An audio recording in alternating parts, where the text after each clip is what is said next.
¿Qué decimos cuando decimos perspectiva humanista?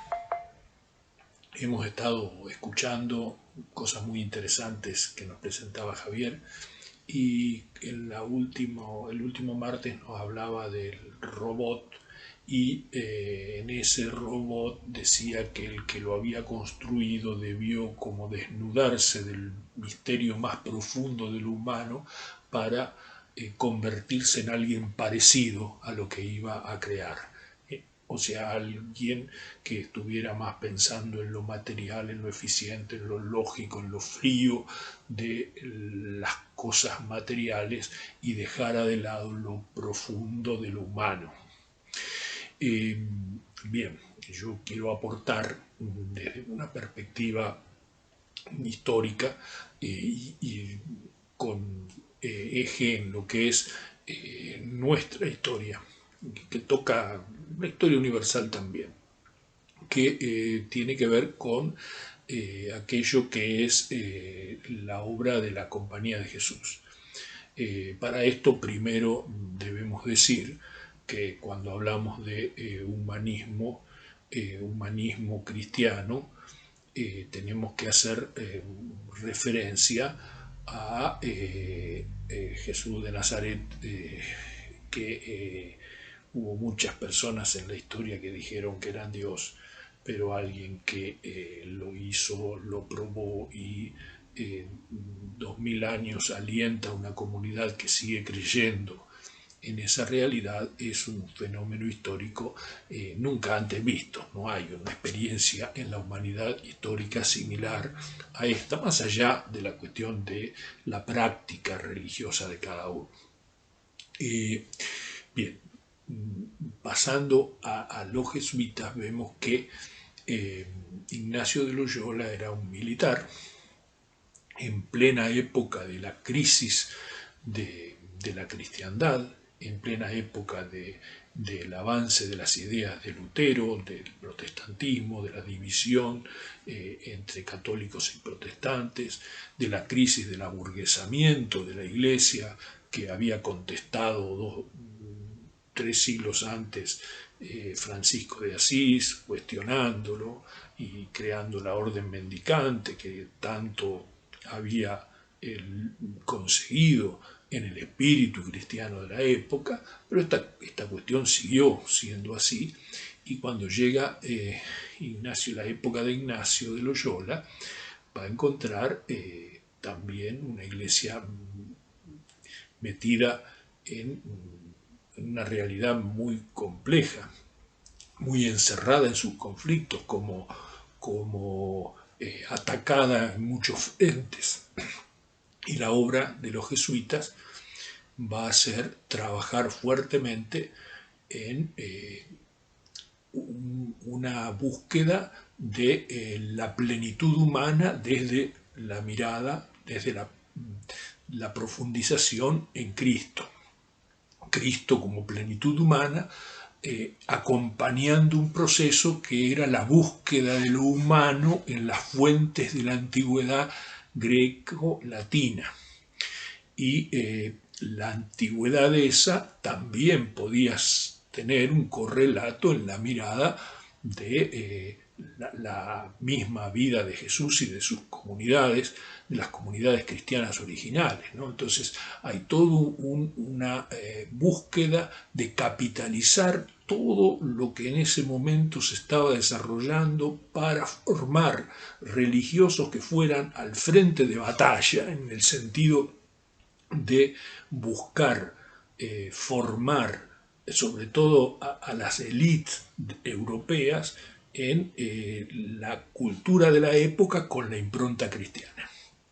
Por eso los sacerdotes jesuitas, además de una rígida disciplina, tenían el conocimiento de todas las ciencias que se conocían en ese momento, porque iban a trabajar a colegios, y en esos colegios, o sea, estructuraron los colegios en toda Europa para desarrollar la mejor formación posible para mantener en el catolicismo a las clases superiores de Europa en ese momento. Y además, en momento de expansión geográfica, se van a las periferias a evangelizar a los pueblos recién conocidos, ¿sí? Los pueblos, por ejemplo, americanos, y también en Asia, Japón, la India, son lugares donde van los misioneros jesuitas a trabajar por la evangelización de estos pueblos. Pero este tema de la evangelización va muy acompañado por el desarrollo humano. Y acá hay cuestiones muy interesantes para lo que estamos diciendo nosotros. Cuando hablamos de desarrollo humano, estamos hablando de la plenitud humana, y por eso decimos del humanismo. Bien, al territorio de lo que hoy es Argentina llegaron allá por 1585 y van a permanecer hasta 1767, casi 2 siglos. En esos 2 siglos desarrollan 4 cosas que son realmente muy significativas para la historia nuestra. Una es la red educativa, la otra es la red económica de las estancias y misiones, y la otra es las misiones en sí mismas, y la cuarta son los ejercicios espirituales. Las 4 cosas atienden a un aspecto de la plenitud humana. La cuestión educativa generaron una red básica importantísima, o sea, la Universidad de Córdoba, la primera universidad creada en 1610, los colegios, por ejemplo, lo que hoy es el Nacional Buenos Aires, viene del antecedente del colegio jesuítica que estaba en lo que hoy es la Manzana de las Luces, que era el lugar que tenían los jesuitas allí. En todas las ciudades de ese momento estaban los colegios que no eran una escuela cualquiera, eran escuelas, secundarias, que buscaban la formación de las élites de los pueblos para, profundizar, desarrollar una educación fuerte y similar a la que se estaba desarrollando en Europa. Después el tema de las misiones, donde trabajaban directo con los pueblos, trabajaban directo con los aborígenes sin que hubiera otras personas con ellos, porque ellos había un frente de conflicto con los encomenderos. O sea, los encomenderos que teóricamente debían también evangelizar y ayudar a incorporarse a la mejor cultura y civilización a los pueblos, en realidad se aprovechaban de ellos buscando el beneficio de su trabajo, los explotaban. Entonces los jesuitas combatían para que los aborígenes fueran a las misiones, y en las misiones les enseñaban a producir, a integrarse al mercado, pero primero aprendían sus lenguas, primero buscaban traducir estas lenguas al alfabeto para poder imprimir obras en las imprentas. O sea, todo un trabajo de desarrollo de lo humano en pleno. Estos pueblos, había 30 pueblos en la zona del litoral, hoy Argentina, Misiones, Corrientes, sur de Brasil, algo de Paraguay, 30 pueblos allí. Y en otros lugares, en muchos otros lugares, en algunos lugares fracasaron porque no encontraron eco en los pueblos, pero se dirigieron a muchos lugares a formar estas misiones. Es una base muy importante. Y además la incorporaban al mercado, porque allí, por ejemplo, la yerba mate la expanden por todo el territorio a partir del desarrollo que hacen en las misiones. porque el tercer punto eran las estancias. Las estancias eran la base económica de la estructura. Por ejemplo, en la provincia de Córdoba tenían 7 estancias. Antes estudiaban cada uno de los territorios para ver qué iban a producir en cada lugar y según la índole del territorio aplicaban a la producción y llegaban, por ejemplo, Jesús María, en una zona donde producían un vino que se llamaba Tempranillo, que lo exportaban a Europa. Y bueno, en la Candelaria, otra estancia, criaban mulas para las minas de Potosí. Y esto ayudó mucho a desarrollar las economías regionales del territorio.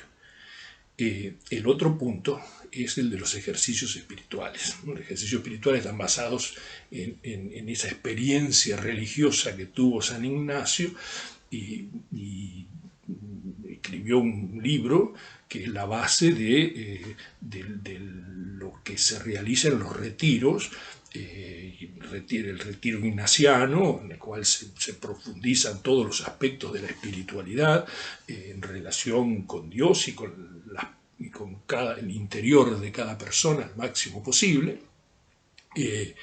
Y con un método de discernimiento, un método que fue calando hondo en la vida de los pueblos.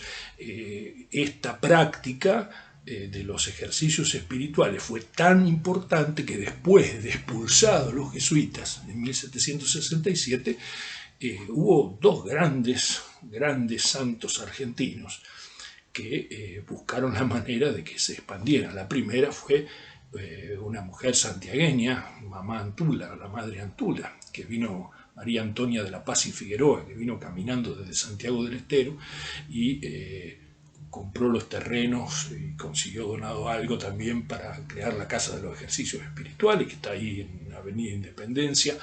Esa Casa de los Ejercicios Espirituales, ella contrataba curas para que le prediquen los ejercicios según el libro de San Ignacio, y uno de ellos era, uno de los curas que contrataba era Manuel Alberti, el vocal de la primera junta, que precisamente lo ponen de vocal de la primera junta porque todos los que habían estado en la junta habían estado en ejercicios que él había predicado.